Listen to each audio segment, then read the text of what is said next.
Министерството за труд и социјална политика во најкусможен рок да ја достави добиената согласност од Министерството за финансии за пополнување на неопходните работни позиции во Домот за стари лица Зафир Сајто, побара јавно денеска директорот на институцијата Дејан Стојановски. Заради недоставената согласност во јавната општинска установа веќе е нарушено нормалното функционирање, вели Стојановски, посочувајќи дека по норматив во Домот за стари лица треба да има вработени 15 негуватели кои што ќе се грижат за 150 корисници на услугите наместо сегашните 8 негуватели. Остварив во месец август и посета и средба со министерот за труд и социјална политика, господја Јована Тренчевска. Ми беше ветено дека проблемот ќе биде решен, меѓутоа за жал се уште проблемот како таков не е решен и како што реков нормалното функционирање на институцијата како таква е доведена во прашање. Што значи тоа? Во превод значи дека институцијата нема доволно кадар за нормално функционирање. Ние алармиравме неколку пати оваа година. Овој проблем значи трае со години наназад, не е само оваа година, значи константно институцијата се сретнувала со овој проблем 9 години наназад. Ние редовно, значи како институција и јас и моите претходници барале согласности во труд и социјала, меѓутоа или немало одговори или најчесто значи немало одговори како такви. Сега поготово е сериозна ситуацијата од причина што по одлука на Државен инспекторат за труд од август месец 2022 година институцијата веќе не е во норматив.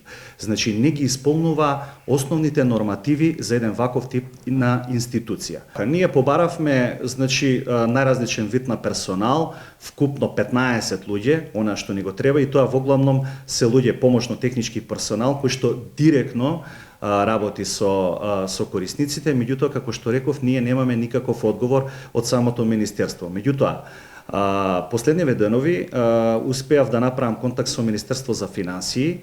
Од таму добив информација дека согласноста како таква е издадена, значи за ЈОУ Дом за стари лица Зафир Сајто. И сега таа оди по пат. Министерство за финансии претходно е испратена од нашата институција до труд и социјала, па труд и социјала ја препраќа во финансии. Повратно се враќа по истиот пат. Министерство за финансии, Министерство за труд и социјална политика и проблемот е тука. Значи, согласноста е издадена, го имаме документот од Министерство за финансии, меѓутоа повратно значи се уште не ни се издава, иако е значи еве скоро 27 дена како стои во негде во архива во Министерство за труд и социјална политика и не ни се издава. За непрофесионалното постапување на Министерството за труд и социјална политика ќе бидат известени сите надлежни институции, а дел од нив веќе се алармирани, потенцира Стојановски.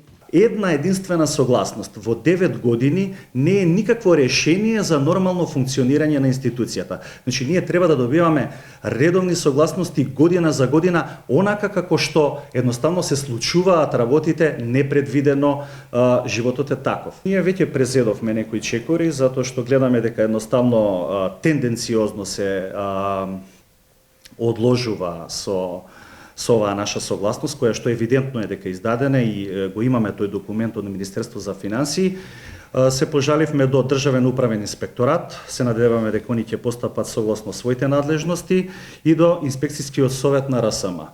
Ќе почекаме резултати од таму и дефинитивно доколку ако треба, значи ќе одиме и на повисоки инстанции, едноставно ние мораме и работиме и ќе го заштитиме јавниот интерес.